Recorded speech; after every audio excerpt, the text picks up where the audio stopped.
J'aurais pu me mettre le doigt dans le nez, quoi. Donc c'est bien de... Je fais rarement. Moi, je dirais pizza margarita, on n'y a pas eu beaucoup. Ça T'es agitée, Valérie. Pour moi, on y va. Alors Élodie, c'est la 7e édition des États généraux que tu organises. Pourquoi les États généraux? Qu'est-ce qui te plaît dans ces États généraux? Cette fois, déjà, je pense que le message est clair, c'est que j'adore les États généraux. J'adore les États généraux parce que c'est le barreau de famille. C'est un barreau extrêmement chaleureux. C'est l'occasion de se réunir, de travailler, de faire la fête ensemble. Et c'est surtout aussi l'occasion de travailler avec toi, que je retrouve, de travailler en équipe avec Charlotte, Valérie. Et travailler en équipe, on est quand même toujours beaucoup plus intelligent. Donc là, on est 4. On a un comité scientifique. Et puis après, on va être presque 2000 à réfléchir ensemble à des sujets, j'allais dire qui me passionnent, mais qui nous passionnent. C'est d'abord ma première aventure professionnelle collective, je crois.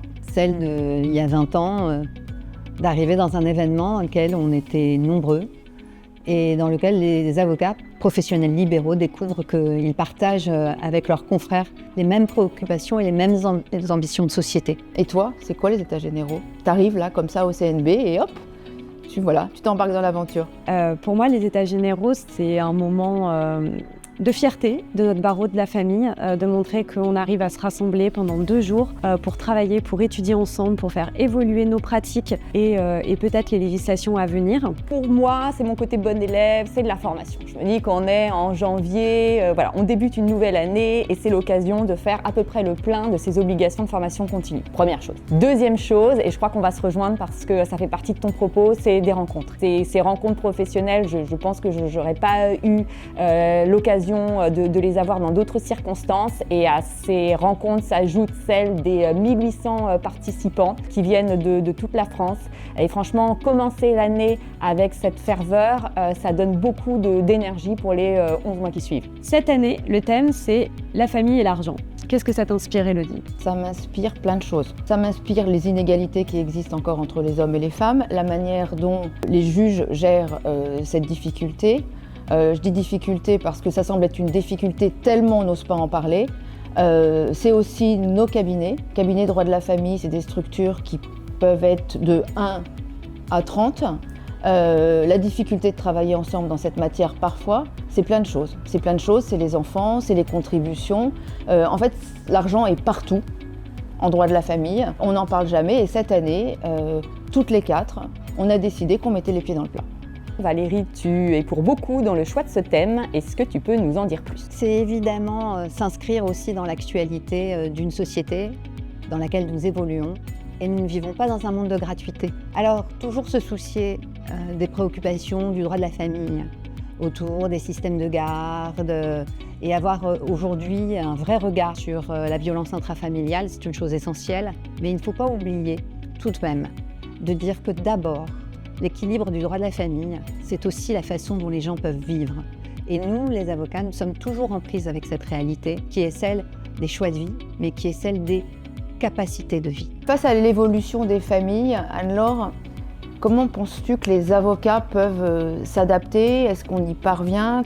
Quel est notre rôle face à cette évolution qui, en fait, je trouve, va de plus en plus vite?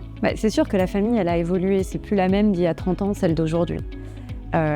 Et via cet événement, on a plein de formations qui sont notamment sur ces thématiques-là et qui permettent d'appréhender les nouvelles structures familiales, d'appréhender les nouvelles modalités de filiation. Et c'est un moment vraiment important pour pouvoir adapter sa pratique et permettre d'appréhender cette évolution. Et pour toi, Élodie, c'est quoi l'avocat? L'avocat intervient comment lorsqu'il parle de l'argent au sein de la famille? Mais l'avocat, il intervient en fait tout le temps.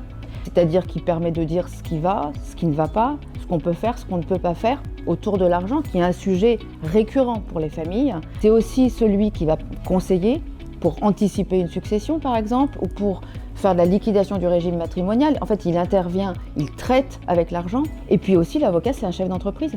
Donc c'est un chef d'entreprise et il doit se préoccuper du fonctionnement de son cabinet. Alors Valérie, la formule est inchangée cette année. Est-ce qu'il y a un rendez-vous particulier que tu ne vas rater sous aucun prétexte? Moi, j'ai toujours un problème, c'est celui du choix.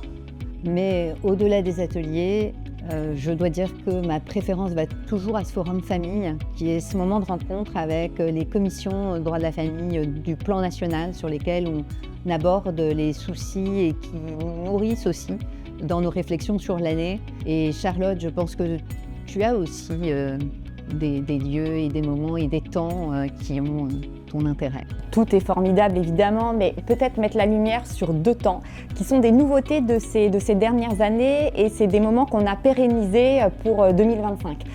Je pense au temps avec les parlementaires, c'est le jeudi matin.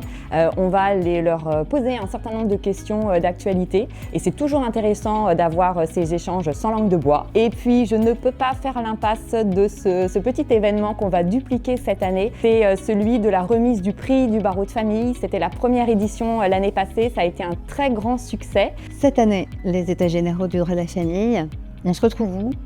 Comment on s'organise, Charlotte? Alors, pas de grandes nouveautés sur nos 2 journées que sont le jeudi 30 janvier et le vendredi 31 janvier. Rendez-vous à la Maison de la Chimie. En revanche, on vous fait une petite surprise pour la soirée puisque là, on va se retrouver au Bridge, donc en plein centre de Paris. C'est un lieu qu'on ne connaît pas encore. Et comme on aime bien les défis, on vous demande de venir habillé avec de l'argent ou de l'or.